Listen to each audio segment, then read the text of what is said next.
Hi, I'm Elizabeth, and this video is on a dish that I absolutely love. It's called Spanakopita, and it is also known as spinach pie, but it is a Greek dish. It's also made with phyllo dough, as the baklava is. So let me just tell you what the ingredients are. It's a pound of phyllo dough, which is one package, 2 pounds of cheese, and I split mine between feta cheese, 1 pound of feta, and 1 pound of a French goat cheese. And those are both crumbled up right here. I have 1 egg. I'm not sure you can see it, but there is an egg right there. Some melted butter to brush the phyllo sheets with. I have 1 bunch of green onions and 2 sprigs of mint. And this is I've already done the chopping. I didn't want to do that on the video. So this is the green onions and this is the mint, sprigs of mint.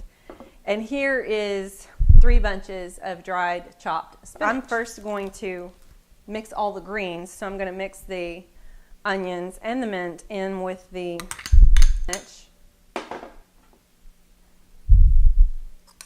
And toss those up really good. And it looks like a lot of spinach, but it cooks down.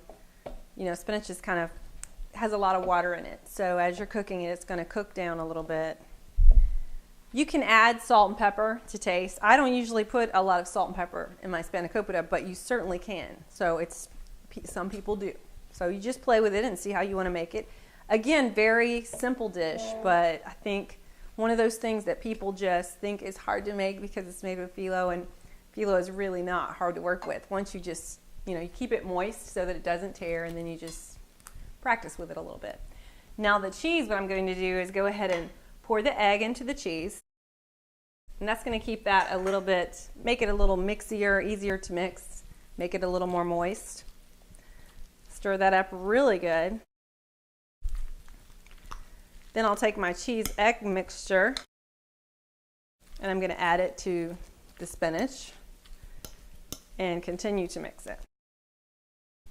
When you start working with the phyllo dough, you're going to butter the pan first, and then we're going to put 1 sheet of phyllo down at a time and butter each sheet in between with a little brush. So it's kind of like just paint each sheet of phyllo with the butter, and that makes it very flaky, very crusty, very yummy.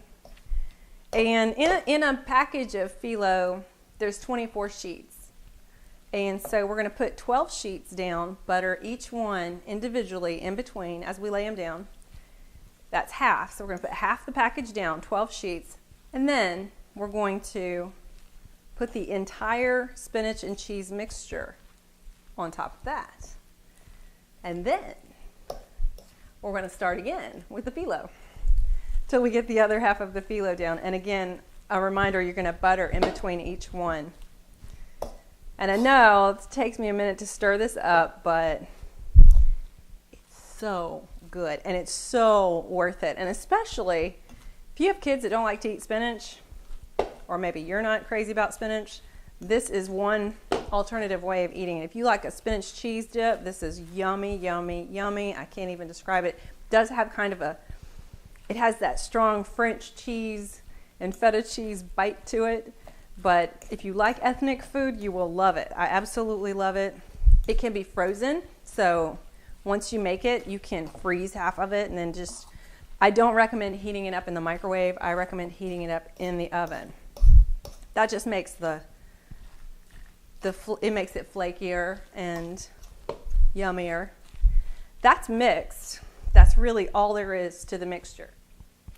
Now we've got the spinach mixed up. Now I'm going to butter at the bottom of this 9x13 pan. Just going to brush at the bottom of it with the melted butter. Very easy to do, very quick. And I'm going to start with the phyllo dough. And again, I'm going to put half of it down, 1 sheet at a time. Butter each sheet. Butter the edges because they tend to want to turn up. And then we're going to do this till we have 12 sheets down, which is half of the package. You see how thin this is. It's like tissue paper when you're working with it. And if it tears, don't panic. Just keep going. It's going to be fabulous. No one's going to know. Just keep going. Okay, I've gotten half of the phyllo buttered and in the pan. Just plain old phyllo, buttered each sheet.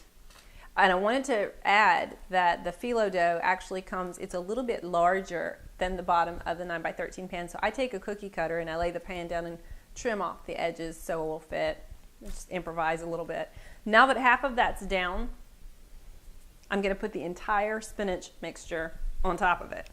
You can see that it just looks, oh, it looks green. It probably looks gross, but it's not gross. It tastes really good.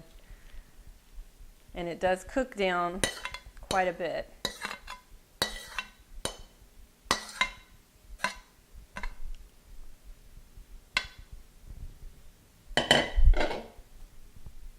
So I'm just going to smooth this over, spread it out a little bit. And then I'm just going to pick right back up and do the rest of the phyllo dough. And again, I'm going to butter in between each one as I put them down. So we just continue on until we're finished. And again, the name of this dish, I know I said it at the beginning, it's Spanakopita, and it'll be on the website. So I'll have it written out with all the ingredients at the bottom. And you are absolutely welcome to go to my website, which is www.oliveliz.com, to find some recipes. Do email me. Let me know if there's something you want to see. Some food, some other recipe that you want me to do.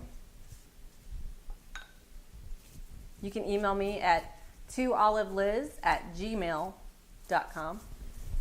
So once the phyllo is all in there, we're going to take the cookie cutter. I'm just going to etch out the size. I'm not actually cutting it. I'm just making a little etching here and cut out the size of the pieces that we're going to have. And these I make a little bit bigger because when you start to eat this, I mean, to me, I want a big piece when I start to eat it. So now that we have it ready to go in the oven, I'm going to bake it at 375 for 45 minutes. And when we get it out, it'll be gorgeous. You'll see. Okay, so our Spanakopita is finished. We're going to take it out of the oven.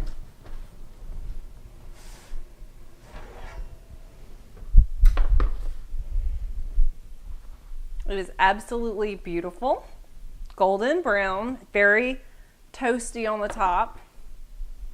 It cooked at 375 for 45 minutes. And now where I etched it, I'm just going to cut it a little bit deeper right there, and that's going to be my serving size. And you can freeze it. It's very good. It's a very good dish. I hope you give it a try.